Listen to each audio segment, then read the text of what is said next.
Okay, so you've heard a little bit of the former President Bill Clinton's radio interview this morning with Roland Martin. It seems that fairy tale comment has snowballed, and now the Obama and Clinton campaigns are really going at it, spouses included. Roland Martin is here to talk to us about that now. And when I said spouses included, we were there, big event last night, the Trumpet Awards. Michelle Obama spoke at the pre-show. Let's take a listen real quick and then we'll talk about it. Sure. We must do it in the face of those who will attempt to play on those emotions for their own purposes, to discourage us from believing what is possible, to dismiss this moment as an illusion, a fairy tale. Her speech was very powerful. There was some criticism that it was maybe a little bit heavy-handed because it was supposed to be an event that was bipartisan, or non-partisan event, I should say. Well, they invited the presidential candidates, okay, and that's why she came there. All right, but let's get back to the comment that sparked all this. Bill Clinton, he was on your radio show this morning. What did he say about this? Well, I mean, he said that, look, I was talking about his stance on the Iraq War. I was not talking about him running for president. He had some positive things to say. I mean, obviously, he was talking to WVON in Chicago, a station that's in the heart of the south side of Chicago, you know, Obama's home. And so he laid that out. But the thing that was interesting, though, because I started off really with the Bob Johnson issue, because that was the most recent one. But it really wasn't the fairy tale comment that started it. It was the comment by Bill Shaheen that really got this started, bringing up this drug use. Are they going to say he was a drug dealer? That was the first salvo. Then all of a sudden, the fairy tale. Then we heard Andrew Cuomo, New York Attorney General, make this comment about shucking and jiving. He tried to say, well, no, that's not what I meant. I meant something else. That was that. And then all of a sudden, then you had, of course, when Clinton was talking to Major Garrett of Fox about the whole issue of MLK and LBJ. So all of a sudden, people begin to say there's a narrative going on. There's these number of issues going on here. That's what really generated the heat. You know, but people email at me, are you talking about this? And I'll say, well, you know, not really. It's a sort of a separate sort of deal. All of a sudden, when people say it's 5, 6 things, you know, in a row. Okay. Now there are issues. Yeah, and we have his response to the MLK thing. He's tried to clarify it for his wife, and I listened to the He's been doing lots of clarifying. But he's saying that she didn't, that people took it out of context. What she said is that they worked in tandem together and they were a team trying to get this civil rights legislation passed. But let's listen to him, what he said on your radio show this morning.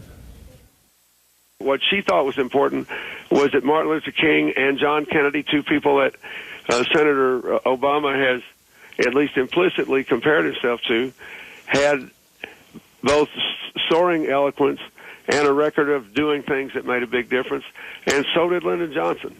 And Lyndon Johnson actually became more eloquent as he became president because of what he had done. Are your listeners buying this explanation? Nope. What did they say? I mean, it was hot. It was hot. They were highly critical of his comments. Also, when Tim Russell asked her yesterday on Meet the Press about, you know, is Obama qualified to be president of the United States, she wouldn't answer the question. Of course, I even asked President Clinton the question. He wouldn't answer it as well.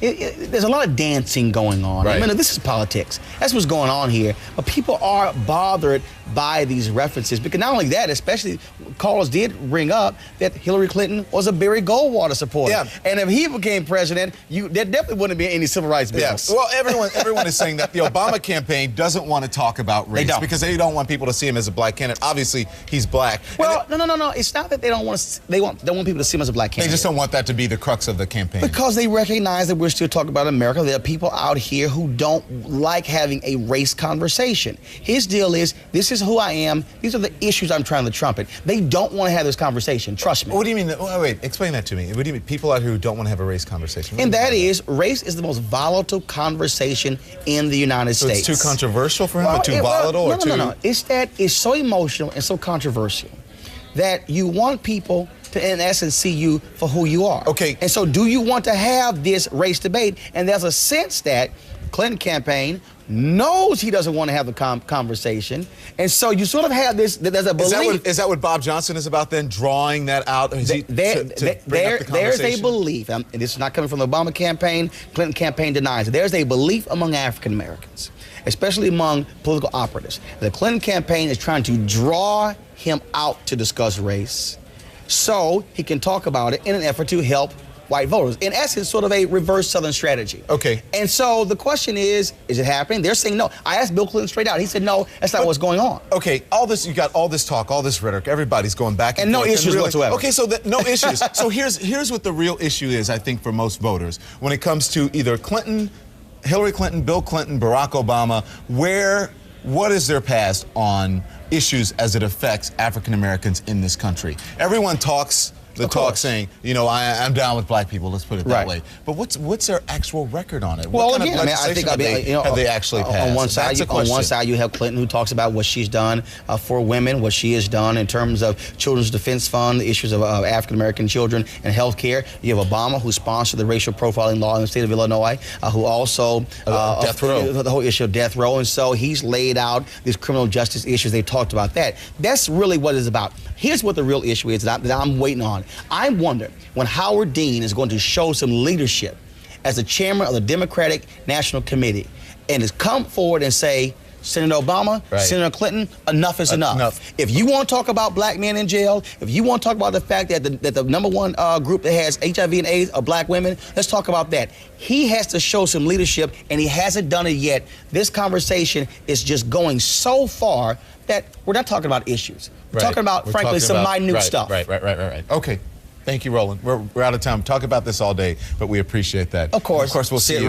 We'll see you. We'll see you all day. We'll see you all day and tomorrow and the day after that and the day after that. And good luck on the campaign trail. Appreciate it. Thank you. And for the Democratic